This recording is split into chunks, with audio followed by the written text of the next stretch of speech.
Allahu i lartësuar është ai i cili i zbret rreshtet e shiut, mbasi njerëzit e kanë humbur shpresën në rënien e shiut, dhe ai e shpërndan mëshirën e tij. Allahu i lartësuar është mbrojtësi.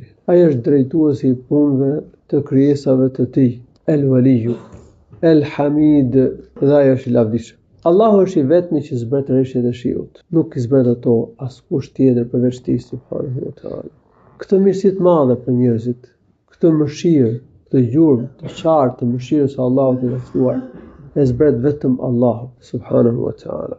Zbritja e rreshjeve të shiut është një mirësi e madhe për rob, për krijesat. Rreshtet e shiut janë një gjurmë e madhe, e qartë e mëshirës së Allahut të lartësuar. Me rreshtet e shiut mbahet jeta në tokë.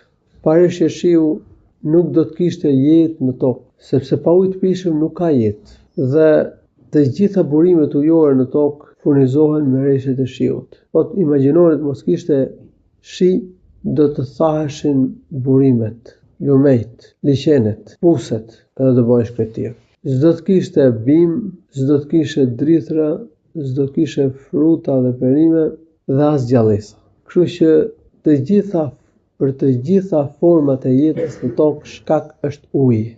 Wa ja'alna min al-ma'i kulla shay'in hayy. Allahu thot në Kur'an, në të vërteta kuranore, Allahu na shëron në Kur'an. Ne e kemi krijuar nga uji gjithçka të gjallë. Pra, çdo gjë e gjallë e ka në bazë të jetesës ujin. Por dhe njeriu i parë kur u krijua, në përbërjet e tij ka pas ujin, se balta bëhet me ujë. Kështu që uji është një element bazë për qenjet e gjalla. Pa ujë s'ka qenie të gjalla. Dhe shumë e qartë, rreshtet e shiut furnizojnë burimet ujore në tokë. Kështu zbritja e rreshjeve të shiut, qarkullimi i ujit në hapësirë zbret, avullon, ngrihet në shtresat e qiellit, pastaj zbret përsëri në tokë. Ky qarkullim, kjo ligjësi është një nga mrekullitë e krijimit, është një nga ligjësitë e mrekullueshme të Allahut. Tregon ekzistencën e Allahut, diturinë e tij, fuqinë e tij, vullnetin e tij,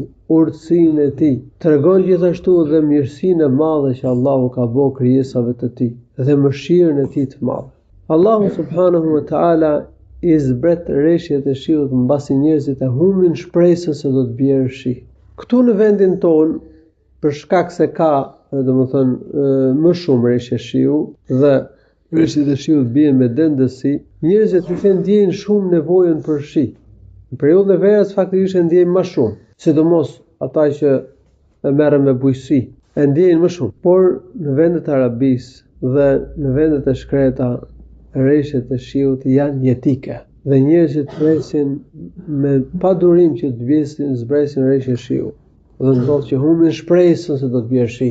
Dhe rrezikon të ketë thatësirë të madhe, zi, humbin shpresën se do të bjerë shi. Allahu i lutur zbret shiun, masi njerëzit kanë humbur shpresën në zbritjen e tij. Kështu e përmend në ajetin e Kuranit. Përmendet në një transmetim se dikush ka shkuar ka Umar ibn Khattab radhiyallahu anhu dhe ka thënë: "O i pari muslimanëve, nuk po bie shi dhe njerëzit e kanë humbur shpresën, janë botë pa shpresë, thatësirë e madhe."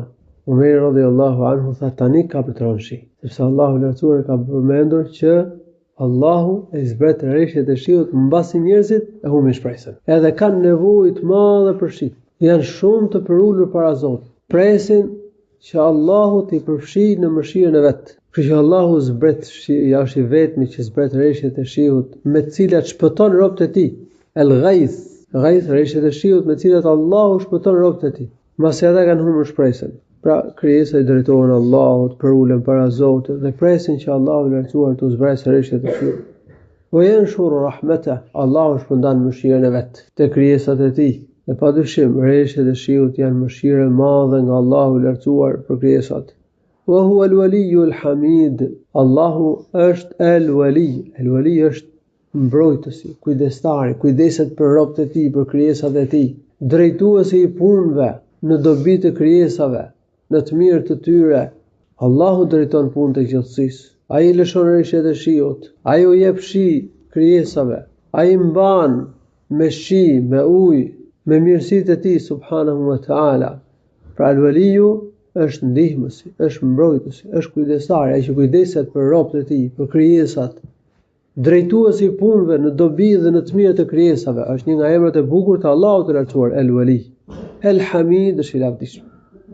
Ai meriton lavdërim për drejtimin e punëve të gjithësisë, për zbritjen e rreshjeve të shiut dhe për gjitha mirësitë që ua bën krijesave të tij. Gjitha punët e Allahut janë lavdishme. Dhe të gjitha çështjet e Allahut të lartësuar kanë përfundim të mirë të lavdueshëm. Allahu shpëlbohet mirë. Alhamdulillahi rabbil alamin. Sallallahu